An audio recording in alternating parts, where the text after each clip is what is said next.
Welcome to the Hernia Gods Podcast. This is your mere mortal host, Luke Elms. The views, thoughts, and opinions expressed on this podcast belong solely to the hosts and guests and do not necessarily reflect the official policy, position, or opinions of Orlando Health or any of our employers. And now, without further ado, let's talk hernias. All right, welcome to another episode of the Hernia Gods Podcast. This is your mere mortal host, Luke Elms, and today I am joined by Mazen Al-Mansour out of Gainesville, Florida. Thank you so much for joining us, sir. Thanks for having me, Luke. All right, so as we start every podcast, I'd love to hear just a little bit about who you are, where you came from, and how you got where you are today. Yeah, my name is Mazen Al-Mansour. I'm a hernia and abdominal surgeon of the University of Florida in Gainesville. I'm originally from the Middle East. I grew up in Jordan and did my medical school there, and then moved over to the United States in 2007 to pursue surgical residency. I started off at the University of New Mexico in Albuquerque. I did 2 years of preliminary surgical residency there, and then moved to Springfield, Massachusetts as a PGY3 categorical resident, where I finished my residency there. I then joined a community practice in the same area where I did about 3.5 years of general surgery before I moved on to pursue a fellowship in minimally invasive surgery at the Ohio State University. I then went back to Springfield and joined Bay State as a faculty for 2 years, and then moved to the University of Florida, where I serve as a minimally invasive surgeon there. So when you came over from Jordan, you had already completed medical school there. And what is the medical school pathway like in Jordan? So it kind of resembles more the European, particularly the British system, where you go from high school to med school. And it's a 6-year program where you do sort of undergrad courses, but then you just immediately go into the medical school curriculum. After that, you have to do a 1 year of internship, where it's sort of like an extension of the medical school, but with a little bit more responsibilities. And so you're having to make the decision on whether to go into medicine at a pretty young age. Was there ever a time where you thought you were going to do something else, or was this medicine something you wanted to do from a really young age? Frankly, not really. I wasn't sure what I wanted to do, but generally speaking, medicine is a pretty safe bet. So that's sort of how it went. I knew I would be able to get into med school, and that's what I did. But I didn't really know that I wanted to do medicine, and I definitely did not know that I wanted to do surgery. I thought I was going to be an internist. Until I actually did my surgical rotation, which I enjoyed, but it was my first rotation. And I thought I just enjoyed it because it's clinical. Mm-hmm. And then I did medicine, and that did it for me. It's like, no way, that's not for me. Yeah. Was there a particular type of surgery in your rotation that caught your eye, or was it just the whole experience in general? I really like to think in algorithms, and I felt like during my surgical rotation, I remember rotating on Surgeonc and breast cancer, and the whole algorithm. If it's this type of breast cancer, you do this, and that's when you do a lumpectomy, and that's when you do a sentinel lymph node biopsy. In this case, you do a mastectomy, and I just really like to think in algorithms. Mm-hmm. I've always enjoyed anatomy. Much more than physiology, so to speak. So I remember as a kid, English is the second language, so I had this huge dictionary. And right in the middle of it, it has some interesting pages where it has the human body anatomy. So on one page, it has the skeleton, and then you flip the next page, which is like a transparent page. It has like the retroperitoneal muscles, and then you can superimpose the nerve, and then the kidneys, then the GI, and so on and so forth. And I remember looking at this repeatedly as just a child. I just was mesmerized by it, not realizing that at some point I'll be doing this for a career. Yeah. And then when you came over, you did 2 prelim years in Albuquerque. Did you start back as a PGY1 when you went to your residency, second residency there, or was that something you were able to get a PGY 2 or 3 spot? No, I actually didn't have to repeat any years. I was lucky to go on from a prelim PGY2 to a categorical PGY3 without having to redo any part of my training. Is that a pretty stressful process when you're in your kind of second prelim year going, nothing's guaranteed, or did you ever lose the faith, or was it something you had confidence that eventually the right opportunity would come around? You have no idea how stressful it is. If you're in a training program and you have preliminary residents, you may not realize what they're going through because you just don't know.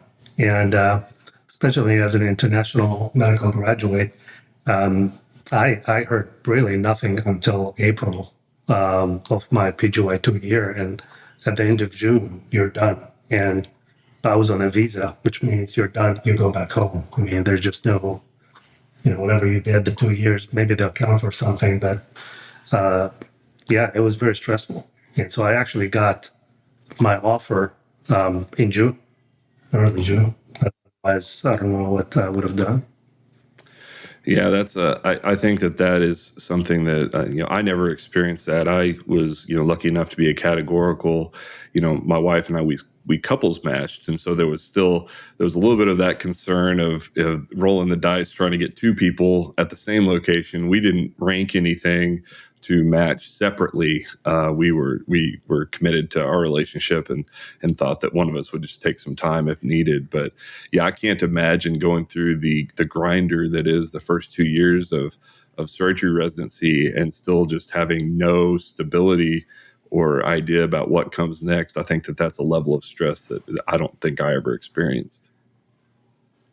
So yeah, and then you ended up going out into practice, and then decide to go back and do a fellowship. What kind of a mental strain is it to go from kind of being, the attending and kind of having a little bit more control of your schedule, and then going back into a fellowship where you kind of sacrifice some of those? Was that a hard transition for you? Frankly, it wasn't, because it was planned that way. So when I finished my residency, I actually applied for fellowship, and then I withdrew from the match. I just had a change of heart, and I talked to my wife. My wife is a doctor too, so she was actually just matched in a fellowship in Massachusetts. So I knew she's going to be there for 3 years. She was pregnant with our first child at the time, so I didn't want to leave her at that critical time while she's doing fellowship. So the plan was that I'll just go into practice, try to get a waiver for my visa situation, which is a major barrier for any employment. And after that kind of goes through, after she completes her fellowship, then I'll do mine. So just, I think, having the mindset of being prepared to do that, it wasn't so much of a transition. I think a lot of people did expect it to. So when you interview after you've been out, people kind of anticipate that you're going to be difficult.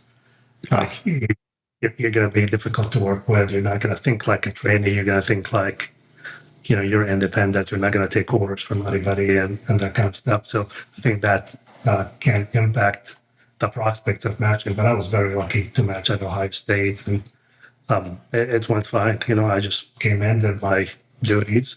It kind of also worked out well financially because, my salary went down, obviously, going from an attending to a trainee. But my wife's salary went up, going from fellowship to. So it kind of worked out for us.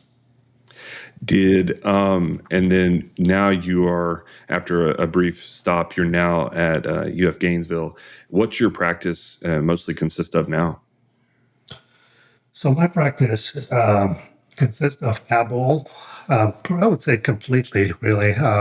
So the only thing that I don't do that some people would consider it outside of the realm of hernia surgery is hiatal hernias, which to me is still abdominal core surgery. So I do inguinal and ventrals for about 80% of what I do, and then about 20-25% is foregut surgery.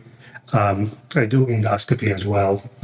So I'm in an endoscopy suite currently every other week. I just do a full day. And do you, in your fellowship, was it mostly ab wall, or did you have some like bariatrics and other MIS mixed in? So my fellowship was actually focused on flexible endoscopy. So I was doing ERCPs, bones, esophageal stents, and dilations and whatnot, with some other, ab wall, some foregut. But really, that was the focus of the fellowship. No bariatrics, so I don't do any bariatric surgery. But by virtue of being an MIS surgeon and a gastrointestinal surgeon, I share call with my bariatric colleagues. So I deal with bariatric complications, but not primary bariatric operations. And having your advanced endoscopy training, that probably does provide some level of comfort with some of the bariatric situations that you may encounter, I'm sure. Oh, yeah, absolutely. And I don't think just general understanding of the GI anatomy and, I do advanced laparoscopy and robotics as well. So I've got the skill set and I have a lot of the knowledge, but I just simply don't do any primary bariatric operations.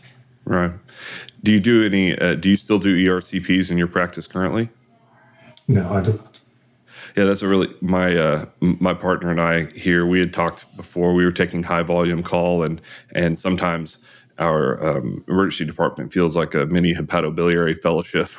We end up with such complex gallbladders and choledocholithiasis and things like that. So there were times where we were like, maybe we should just stop and go out and learn how to do some more of this advanced endoscopy, just so we can bring that back to our practice. But it's an interesting, obviously that's kind of the gastroenterologist turf in our area, and we have some really good ones. But that was something we had discussed. So hearing that you had that experience was interesting.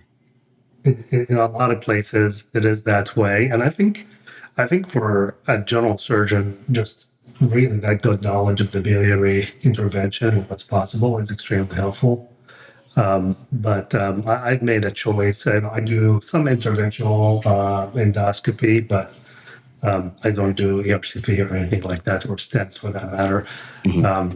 It's a choice, and I really enjoy Apple, so it's kind of working out for me the way it is.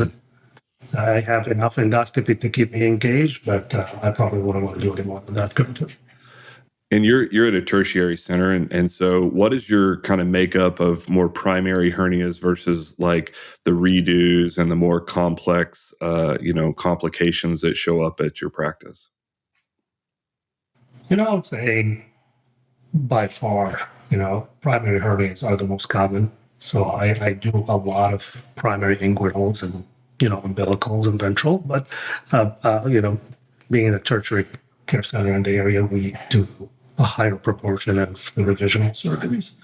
So I would say, my rate of recurrent hernias is about 25%. Do you what's kind of your favorite what's your favorite surgery to pursue, since you do kind of cover a broad spectrum of the hernia surgery? My favorite surgery to perform personally? Yeah. I really like hiatal hernia surgery. They're they can be challenging. They are advanced. You get to teach the residents some of the case, but you still get to operate. Yeah. I like an inguinal hernia where you pretty much have to give up the case. Right. Yeah. I gave up hiatals in my practice, recently. I didn't ever do a high volume of them, so I never really pursued like the redos or any of the more complex stuff, just because I didn't feel like I ever got the numbers of reps on this more straightforward hiatals that I thought that I was the right person to do those. And it just kind of seems like after a while, it's been so long since you've done them in training that you're kind of like, I probably am just not the right person to do that anymore. And as you get busier with other things, it makes it a lot easier to give up some of those pathologies. So, I completely get it.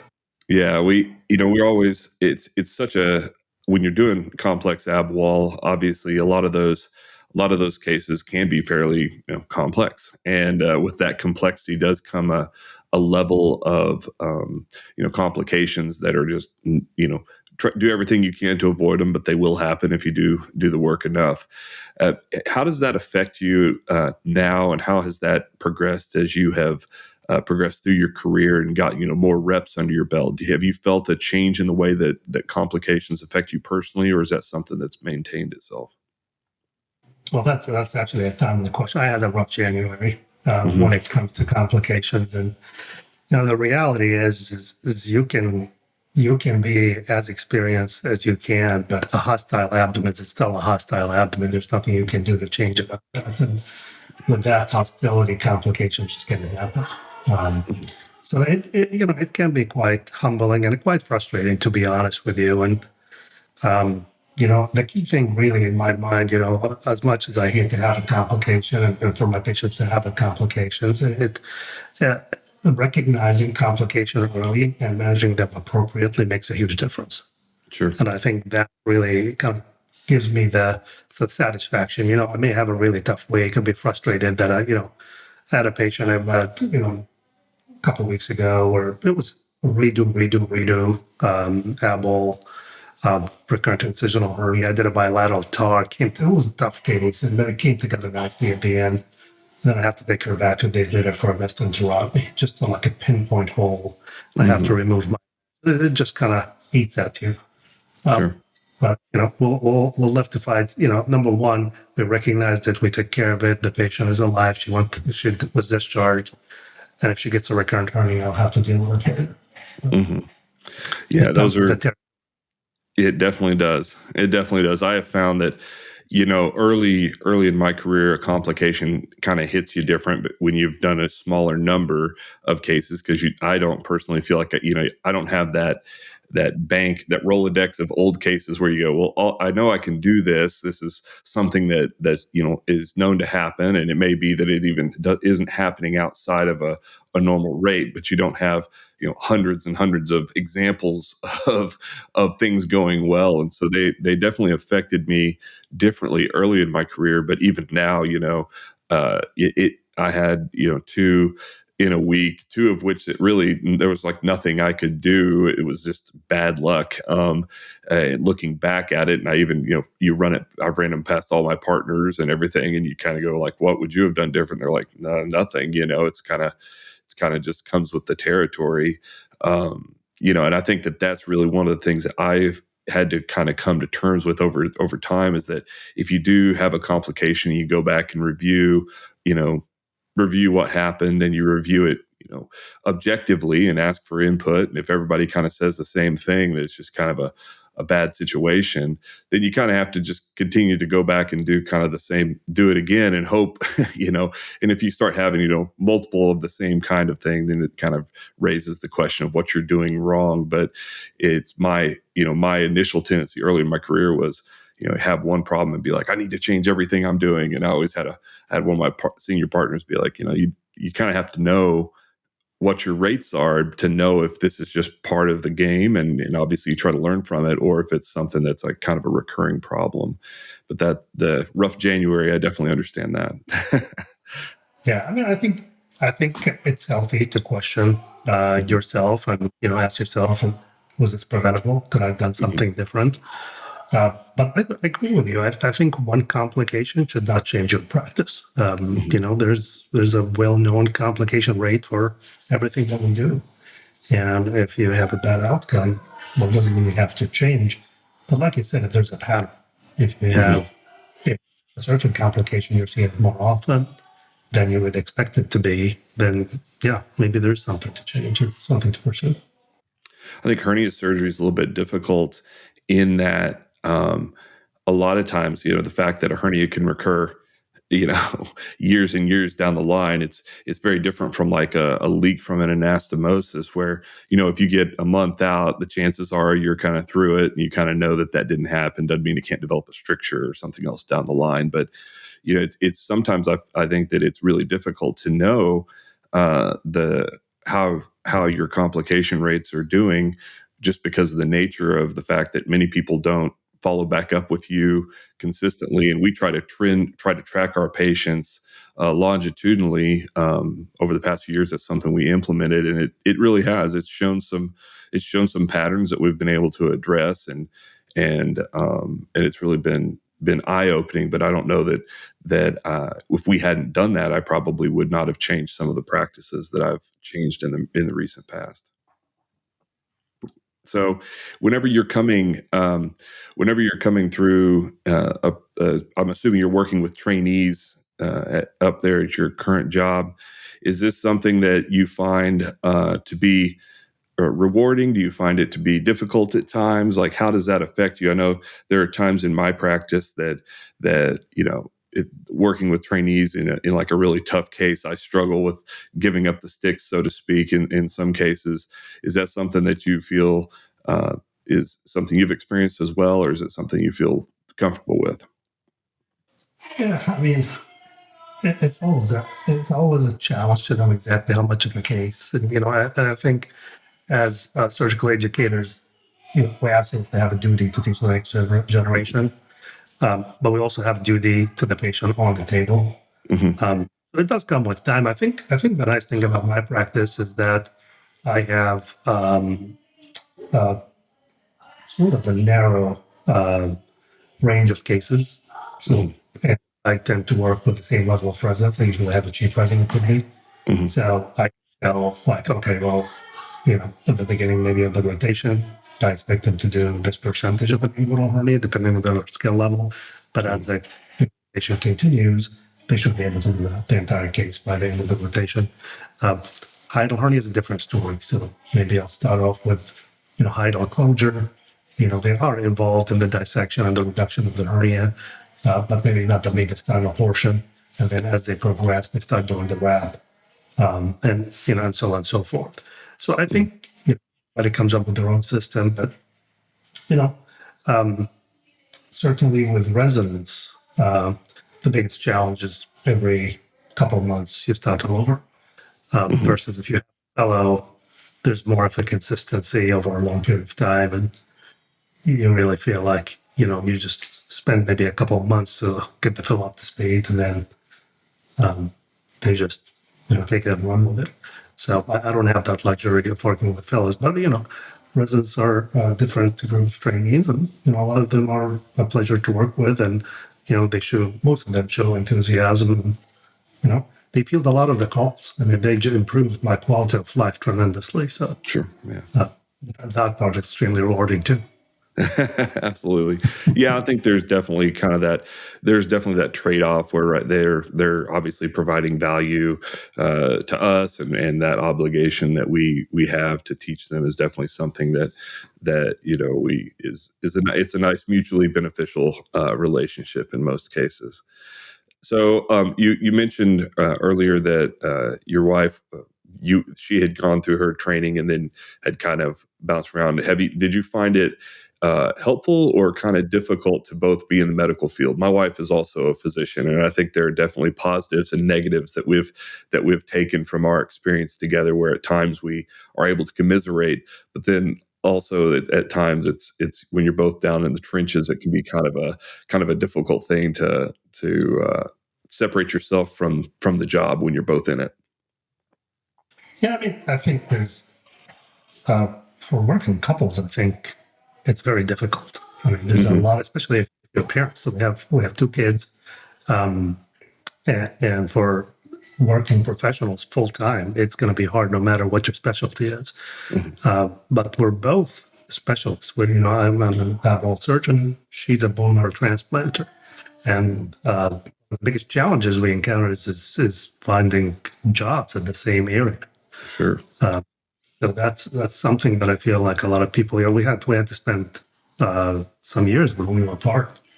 When I got my categorical position in Springfield, she stayed behind in New Mexico for a year or two because she was in residency as well as me. And also when I did my fellowship, she was faculty in Chicago, Illinois. So we got separated again. And one of the reasons we moved from Massachusetts is, we were in the same state, but we worked in two different cities, and the commute was tough, and we were far from both, daughter when she was in school. So there's a lot of challenging that comes with that. And part of the reason we moved to Florida is because we both found a job in the same institution, which we haven't done in a long time. Yeah. So that's a big challenge, I think, for physician couples. But I think there are a lot of challenges happen for any couples who are full-time, you know, professionals. Yeah, we when we came through, we've never had to live separately. I think that that's probably something that would have been very, very difficult for us. Whenever we couples matched off to Orlando, and when we went through our residency, of course, there were times that it felt like we were living in separate cities, just because there was a period of, I remember when we were, I think it was maybe second year, where we were on nights and we had alternated who was on nights like 3 months in a row. And the way that the shift starting and end time worked, we would just like wave at each other as we like passed on this road going to our house to and from.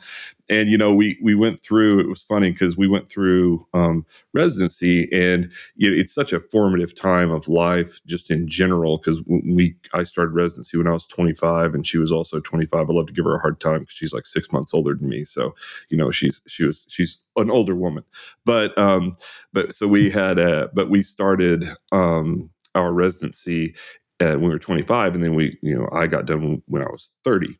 And so during that period of time, it's like you're such a completely different person, just independent of anything else. And then you go through the changes of a medical training. And I think that there was a really difficult time for us to kind of reconnect as we came out of training. And, for instance, she had literally developed like all new hobbies and was like, had a whole new group of friends that I didn't really know. And we had historically had, like, all of our friends had been kind of the same group. And so it was a really weird thing. I'm not sure how we would have handled going through all the dedication that you and your wife had to have just to pursue your careers and still maintain that family. So I'm sure it was a pleasant and yet still probably some unexpected challenges whenever you guys did get to Florida and finally got to be together. Oh, absolutely. But at the end of the day, we, she knows about surgery more than any, I would say more than most of the internists, and definitely most of the hematologists out there. And I know more about hematology than most of the surgeons that you can think of. So it's nice to have somebody that you can kind of discuss things with in depth and details, and they get it. Like when you have a complication, she knows exactly what that means. Have difficulties with work, or we're just exhausted from being on call and having to work a lot. She gets it. So it's extremely rewarding at the same time. Yeah, the only thing we run into is sometimes we like come home and you're like focused on medicine nonstop, and you come home and then we're out to dinner, we're talking about like medicine again for the whole dinner. We're just like, man, we don't have a life anymore. What's going on here? But my wife. What's your wife's specialty? She's an OBGYN. She came through and did general OB with a very busy practice for a couple of years. And then after that, she went back and joined the teaching faculty at Winnie Palmer Hospital, where that's a very high risk, high volume hospital. At least back then, it was the second highest number of deliveries in the country and has one of the largest NICUs in the world. And so very high volume, high acuity.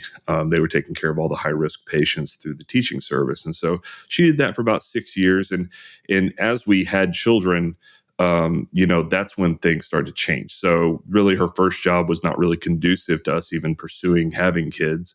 I was in my job and it seemed like more of a longitudinal kind of build. And so whenever it came time for one of us to have to change kind of what we were doing, she was the one that changed. And so when she went to the teaching faculty, that was shift work. And so that really allowed us to kind of schedule our lives a little bit more around that. And then it got to a point where, the kids were getting older and starting school and things. And then the shift work kind of became more difficult. So when the shift work, her not being home in the evenings and being gone in the mornings when the kids were getting up and going to school and all those things. So she went back into a kind of a clinic and there was just two partners. And so we thought that would be a significant improvement in the quality of life. But what that ended up being was, on call for OB 50% of the time. And so so she was gone even more and in unexpected ways. And so she came back, and she's worked as a laborist for a couple of years, and now she is going in and doing a specialty. She got certified, and she's going to be starting a menopause specialty program for like perimenopause, sexual health, and longevity. So she's kind of now getting into more of her kind of long-term vision. And so whereas I've been able to kind of stay in the same job since I graduated, and that has kind of morphed from more of a general surgery where I did a lot of the acute care surgery that came through our practice. And then as my elective practice grew, it just turned itself more and more into hernia surgery just by the referral patterns. It wasn't actually something I was pursuing. It's just if that's what's in your clinic, then eventually you start doing it, and more patients start showing up with more and more complex cases. And so I gradually kind of progressed from, sending those up to CU to, to keeping them more in my practice and kind of working on that. So that's just kind of how our careers progressed. But yeah, I'm sure being a bone marrow transplant specialist, that's another one of those that outcomes I'm sure are not always great. So she probably understands whenever you're going through kind of a tough time.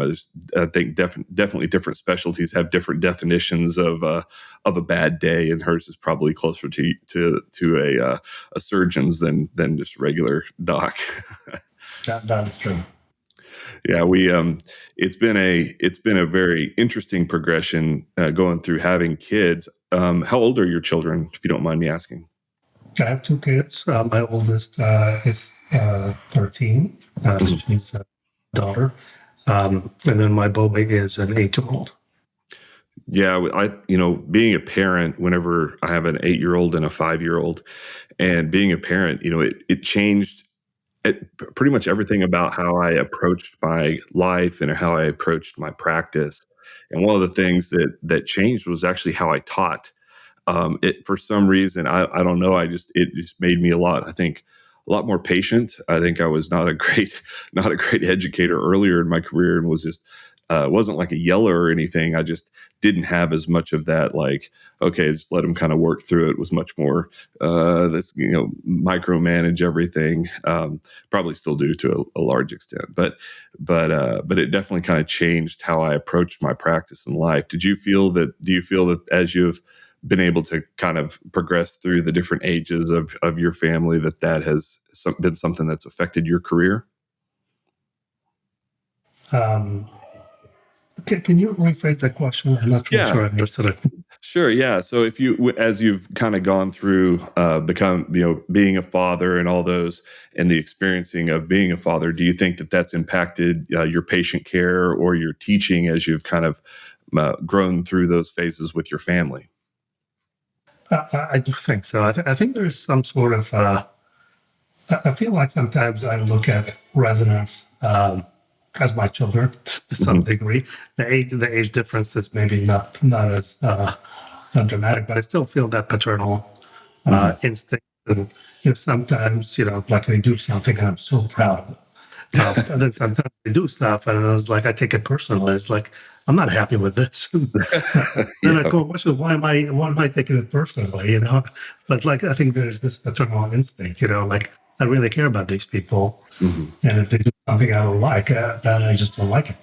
So I do see some of that. Not so much with patients. Most of my patients are, I treat a lot of age groups, so I don't feel that translates necessarily to patient care, but definitely for teaching, absolutely.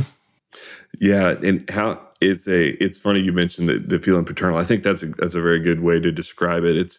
It's almost like I'm sure the residents would probably be like, "What are you talking about?" But it definitely there definitely is like a level of kind of like almost just feeling very responsible. And whenever you do see those residents that come back through, we have multiple years, and so we've been able to watch them progress through their training, and they come back a year later and they're just like so much better. It's almost just like, wow, that's amazing. You kind of like watch them progress through progress through it. It's not something I felt before, but it definitely has a lot of parallels to like being a parent, and so that's been something that I've found rewarding as it's kind of progressed through. We we've had in many cases the our practice has been very driven, and our practice has changed, my partner and I, as we've gone through, and the balance of the amount of like clinic versus elective work versus emergent work. What's your kind of balance currently in your practice for the clinic and versus like the operating room, and how do you have that arranged?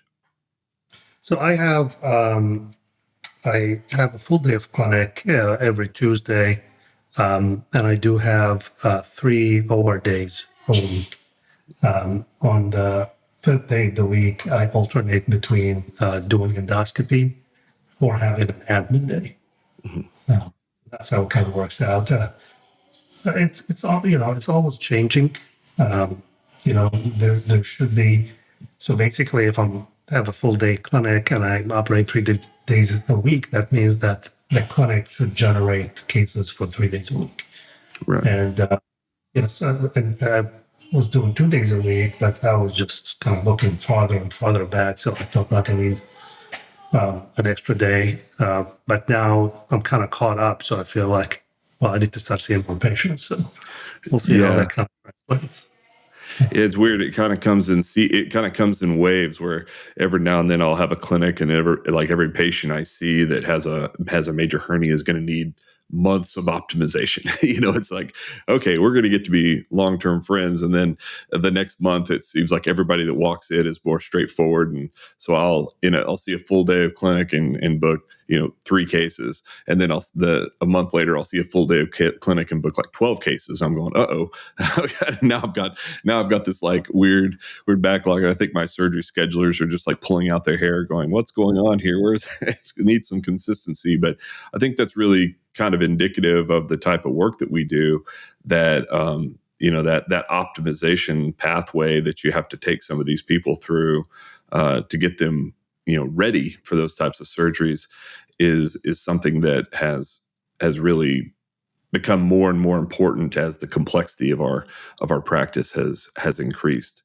One thing that's really changed for us is with the GLP medications and the people utilizing those. We've seen a lot of people have these situations where they may come in with these hernias or these significant diastases that are functionally a hernia, with all the core instability that comes with that, but they have a lot of the extra tissue and a lot of the aesthetic concerns that are on top of that. Is that something you've experienced, and how have you handled that? So yeah, one of my pet peeves is you cannot fix the abdominal wall defect and still leave the patient disfigured. Hernias, especially large hernias, they can be disfiguring. They're very abnormal. We oftentimes focus on pain and functional limitation, but we're not. I'm not a plastic surgeon, and my aim is not to make the patients necessarily more aesthetically appealing, as much as try to bring the patient to more of a normal anatomy. Mm-hmm. So if you have in your abdomen, sometimes it's showing through your clothes. That's not, even if it's not painful, that's in my mind. It's not a way to live. Right. So I do a fair amount of sort of, skin and soft tissue management, which I think is absolutely essential for complex abdomen, because you cannot fix the hole in the muscle or the fascia and just leave a bunch of redundant skin with hypertrophic scars. And so that's absolutely important. You need to, I think it's an obligation to make the patient look as close to normal as possible. Mm-hmm. Do you find yourself, when you're dealing with those types of situations, you do robotics as kind of one of your primary means of hernia repair in your regular patient population? Yeah, I do probably about maybe 60% robotic, 40% open. Mm-hmm. I rarely do any laparoscopy nowadays, but if the patient needs, like, one of the things I assess is the patient needs any major skin and soft tissue work. Mm-hmm. And if they do, then it's going to be either an open case or maybe a hybrid case where I would do part of it robotically and then, you know, some of it is some skin and soft tissue work as well. Yeah, that was actually where I was going with that question, was the amount of hybrid procedures you do, because I think that's something that I've started to increase in my practice, where, I like the ability to do some of the work more minimally invasive and then just address what's kind of left after you've kind of like pulled everything back together. But we also have really started working a lot with our plastic surgery colleagues. Is that something that you guys do up there in your practice, being at a tertiary center? Not commonly, frankly. I rarely need plastic surgery, mostly to do, flaps if I have concerns about soft tissue coverage, which is not very common. For the most part, in peniculectomy or skull revision, that's usually something I do independently. Is that ever something, when you're doing a peniculectomy, does that ever change your approach, or maybe the mesh choice, or the type of repair when you're dealing with a wound that's that large, that has a higher risk of wound complication? Yeah, so when I do peniculectomies, and by when I say peniculectomy, I'm talking about removing a large amount of skin and soft tissue, oftentimes raising lipocutaneous flaps. And if I'm doing that, I am creating the onlay plane. And usually my go-to would be an onlay mesh. And I know a lot of people prefer not to do that. And I think rightly so. I think the data generally shows that retromuscular mesh placement is associated with lower complication and lower recurrence rate considered onlay. But I think peniculectomy patients are a little bit different. You are already in the morbidity and accepting the morbidity that comes from raising the lipocutaneous flap. So like mesh, I don't think it really makes a huge difference in terms of complication risk. And I generally believe that we should preserve that retromuscular plane. It's such a good plane. I like to preserve that as a last resort option. And I sort of change, I think as hernia surgeons, when you get a recurrence, I used to beat myself up. I would really feel embarrassed. Because like I'll be embarrassed to talk to the patient about it. But the reality is hernias come back. Right. You can do it and they can still recur. So for me, it's not the end of the world. The patient, I still have an option or maybe a couple of options. So that's usually. And we're one of my residents is leading a study looking at onlay versus retromuscular mesh placement, specifically in patients who undergo peniculectomy. Is that what we find? Yeah. Do you use just a macroporous, like polypropylene type mesh in that plane? Yes, that's my go-to. And I'm assuming you drain that widely with multiple drains in those situations? I usually, depending on the patient, I use quilting stitches. So I reattach this, subcutaneous fat down to the fascia to try to obliterate the dead space as much as possible. And usually add 1 or 2 drains depending on the extent of the dissection. Yeah, we've been moving further and further away from drains, mostly just because of the risk of complication and the fact that we've gone more to a robotic approach. So in those patients where they have a large defect, do you gravitate towards like an anterior release as opposed to the posterior release? Yeah, I mean, these patients oftentimes the hernia is so large that it's already dissected the plane for you, and you just get it there, and you inside the hernia sac, and you're looking at the external link. So it's right there. You just incise it, do an anterior release, and an onlay mesh, and you still have that entire retrorectus plane preserved in case the patient. Yeah, it's not. It is kind of nice to have like a fresh plane to approach and kind of it's almost like approaching a recurrent opening in the posterior layer, posterior repair and things like that.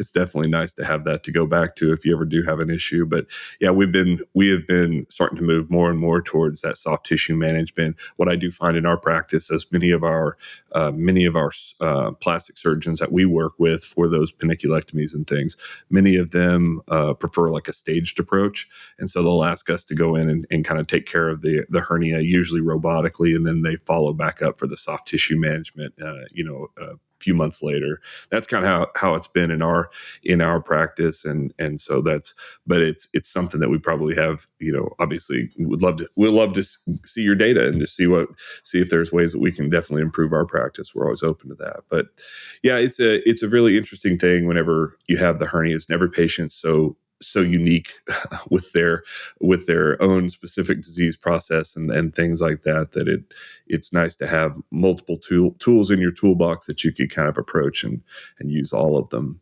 Do you said you had kind of gotten away from laparoscopy. Did you ever do higher volume laparoscopy, or was that something that you kind of just went straight into the robotics, or went from open to robotics? Oh, no, I mean, when I graduated residency, I didn't do any robotics. So I graduated in 2012. It wasn't really, robotics wasn't very popular in general surgery. And a couple of years later, I started doing some robotic gallbladders, and then moved on to inguinal hernias and then ventrals.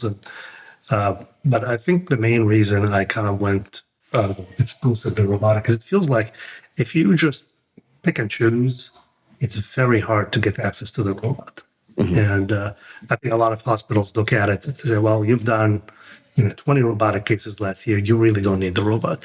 Versus if you ask for every single case, they look back and says, oh, you've done it 100 times. You definitely need it. Right. Which you could have done a lot of these cases laparoscopically. But Sure. Everybody that I talk to seems like the people who have a lot of access to the robot are the people who just decided to go over. Yeah, definitely. And that was really his access really was a challenging point for me. Yeah, they definitely look at a use to investment ratio kind of. They definitely want it, after making that investment, definitely don't want it just sitting in the hallway or something. But yeah, no, I did some laparoscopy, not a ton, but most of I jumped a little bit basically from open into the robotics. And I really liked the ability to replicate a lot of the techniques that I was utilizing open with the robot, which was one of the things that I really enjoyed. In my patients, at least, whenever I was doing like laparoscopic IPOMs and things, it was the transfascial sutures that I was using when I first started. The pain complaints from those was always something that I kind of struggled with and kind of felt bad about, because it didn't happen all the time by any means. But those people that came back with that, oh, it hurts like right here. And it's like they're pointing at your stab incision. You're going, hopefully that suture will go away. It's just going to take a bit.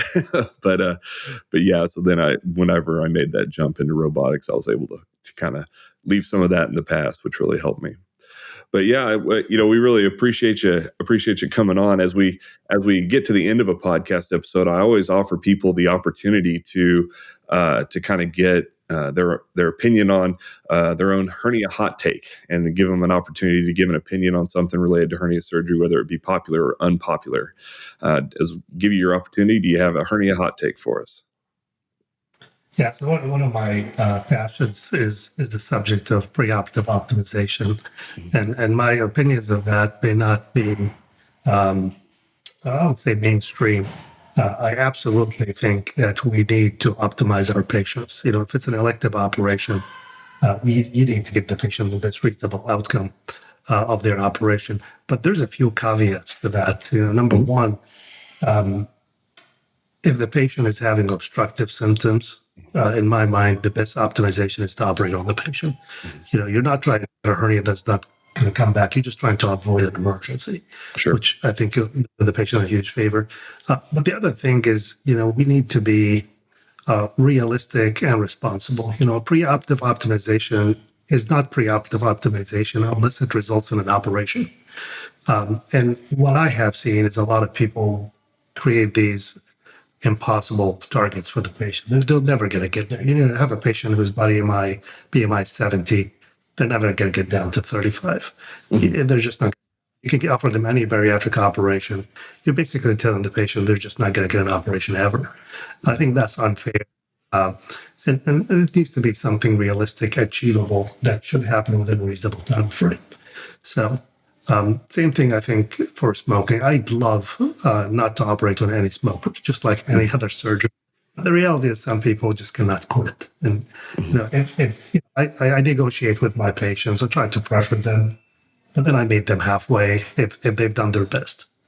So in my mind, your patient is optimized if they're in the best possible shape that individual patient can get to. Do you have any? Yeah, that's a really good one. Do you have any like targets that you say like, hey, we're going to put you through this program or smoking cessation or something, and we'll give you, X number of weeks or months to try? Or do you just say, hey, we need you to stop and just rely on their kind of motivation and then kind of move through the scheduling process with them? So what I told the patient is, smoking increases your risk of complications, decreases your risk of hernia recurrence, possibly. And I'd like you to stop if you're able to, but at least cut down as much as you can. And let's meet again and I schedule a follow-up appointment. I think that's the key. We should tell the patients, call me back when you quit smoking. Right.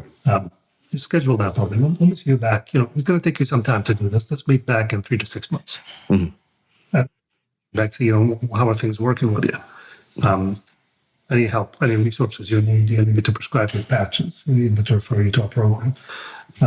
Same thing for weight loss. But at the end of the day, if they really tried, but they went down from smoking a pack a day to smoking 2 cigarettes a day, and they can't quit completely, then I'm going to operate on them. And that's the best that they're ever going to get. Sure. And they tried. Yeah, when I counsel my patients on like their optimization, some of them have pretty big targets, and I tell them what we'd ideally get to, and you kind of work with them through it. But the one thing I say is like, hey, this is something we're in together, and so at minimum, I see them, or the longest time frame I go is every 3 months. So we check in every 3 months, and sometimes they come in and their weight has gone up. And it's an opportunity to be like, hey, like this is really going to get you, this is going to be a major issue for you for numerous reasons, not just from a hernia recurrence standpoint, but from all your other health as well. And so it gives me an opportunity to intervene. And I have quite a few patients that are able to stop smoking. Of course, I think we all probably do if we counsel on that. And one of the things I tell them is like, hey, cheer them on. You have to be their biggest cheerleader as they're going through that process. And I tell them, hey, this is hard. The average person, fails multiple times before they ever are able to quit completely. So a failure or starting again does not necessarily mean it's the end and it's impossible. But those that are able to stop, sometimes I tell them like, hey, stopping smoking was probably the best thing you could do for your health, even more so than me fixing your hernia. But yeah, it's a really interesting balance because you do have some people, that their life is significantly limited by pain. And so then, you kind of have to feel it out. And I have a lot of patients, that I try to give them a reasonable, alternative to surgery, which is discussing what happens if we do nothing. And many people, especially with all the concerns with the mesh and things like that I spend a lot of time talking about with the patients. Many people want to opt for that kind of, well, if I just don't ever move, it doesn't hurt, and if I'm not moving, it's fine. And what if I just don't want to get it fixed, what limitations, do you want me to never lift more than 10 pounds again? And I always tell them the same thing. I'm like, listen, like if you're having to significantly modify your life for the hernia, my recommendation is we get the hernia fixed, because ultimately, the goal is not for you to be long-term disabled from this. The goal is for you to get back to a normal life. And me telling like I've operated on a few significantly older people. One gentleman in particular came in and said, I have this inguinal hernia. I really don't want an operation. And I said, okay, well, like what's your activity level? And he's like, I'm walking 2 miles a day. And he's like an 80-year-old guy. And he's like, I don't want an operation. I was like, okay, that's fine. Here's the risks and everything. And so I said, let's see you again in 3 months. So I see him again in 3 months, and he's like, I really don't want an operation. But I can't walk anymore. It hurts too much. And so then we had the discussion, like, the fact that you were walking 2 miles a day as an 80-year-old is probably the reason you were so healthy as an 80-year-old. And so we really have to consider what the risk is of you becoming completely sedentary, trying to avoid an operation for your hernia. And so that was kind of the discussion. And I think for me, it kind of changed the discussion between the risk and benefit, because then the risk of doing nothing is significantly different if you think that their overall health is going to plummet because of their lack of that. So yeah, I definitely think that, having hard and fast rules, definitely that you have to apply those optimization protocols and those optimization numbers to the individual patient, because it's kind of hard to give everybody a straightforward number whenever every patient's a little bit different. And there may be times that they're just, some of these people, it's just their candidacy for surgery is just poor, and it's going to remain poor. And some of those, but other people, I've found that with the right, enthusiasm and with the right support, they can really make a significant change in their life. And if getting a hernia fixed is the thing that motivates them to do that, then, that's also kind of a plus in some cases. Yeah. And I think also it depends where the patient is where they're starting, what's the starting point matters, right? Because if your BMI is 38 and you want to get it down to 35, that's a completely different story than starting at a BMI of 70. Mm-hmm. It's also what type of hernia you're treating. It's one thing to treat a small epigastric hernia versus doing a big open abdominal wall reconstruction. Yeah. So I think all has to be factored in. I think we need to be more individualized in our optimization goals and kind of team up with the patient and work with them. Yeah, I don't think there's ever it very rarely could go poorly if you're trying to treat the patient in front of you as an individual and apply your knowledge to the individual, as opposed to just following a protocol blindly without taking that into account. I think that's always probably going to turn out for the best in the vast majority of cases. But, we really do appreciate you taking the time. I know that it's hard to take time away to do things like this. So we really do. We're honored that you took the time to talk with us, and hope to see you again soon. Well, thank you very much, Luke. This was a lot of fun. I really enjoyed it. And I'm so happy that you're actually doing this work. I think it's well needed. It's definitely filling a void. I certainly enjoyed listening and learning more about my colleague on Hernia Gods. And keep the good work going. Well, I very much appreciate that. It's as much for me as it is for anybody else. I get a lot of fulfillment from having conversations with people such as yourself. So that's why I'm always so grateful to be here and to have these conversations. So again, thank you for very much. Volunteering your time and your family time on a weekend as well. Yeah, to this. I really appreciate it. Yeah, really, my wife is probably just excited I'm not bothering her. So it's probably she probably views it as a positive. Anyway, well, this wraps up another episode of the Hernia Gods Podcast. I'm your mere mortal host signing off. Thank you so much for listening, and we'll catch you next time.